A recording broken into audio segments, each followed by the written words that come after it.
এক গরিব কৃষক তার ছোট্ট জমিতে কঠোর পরিশ্রম করে দিন কাটাত। একবার প্রচণ্ড খরার কারণে তার জমিতে কোনো ফসল হয়নি। তার সংসার চালানো অসম্ভব হয়ে পড়ল। কৃষক তখন তার জমি বন্ধক রেখে কিছু টাকা ধার নিল এবং কোনো রকমে দিন কাটাতে লাগল। তার টাকাও শেষ হয়ে গেল। হতাশ হয়ে সে রাজার দরবারে হাজির হল। রাজা তাকে বললেন, তুমি কি চাও? কৃষক কেঁদে বলল, মহারাজ, আমার ফসল নষ্ট হয়েছে। আমি খুব গরিব, আমাকে সাহায্য করুন। রাজা বললেন, তোমাকে আমি সাহায্য করব, তবে এক শর্তে। আগামীকাল ভোরে তুমি আমার বাগানে কাজ করতে আসবে, থেকে তোমার প্রয়োজনীয় কিছু নিতে পারবে। পরদিন কৃষক ভোরে রাজার বাগানে গেল। সেখানে সে দেখতে পেল বিভিন্ন ফল, মধু এবং মাটির নিচে খুঁড়ে রাখা গুপ্তধনের পাত্র। কিন্তু রাজা তাকে শর্ত দিয়েছিলেন, সূর্য ওঠার পর যতটা সম্ভব ততটাই নিয়ে যেতে পারবে। কৃষক মাটির নিচে গুপ্তধন দেখতে পেয়ে লোভে পড়ে অনেক সময় নষ্ট করল। এর মধ্যে সূর্য পুরোপুরি উঠে গেল। তখন রাজা এসে বললেন, তোমার লোভের কারণে তুমি সঠিক সময় কাজে মন দাওনি।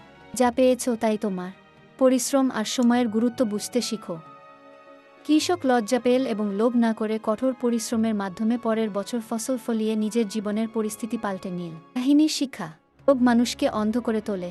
সময়ের সদ্ব্যবহার আর কঠোর পরিশ্রমই সাফল্যের মূলমন্ত্র।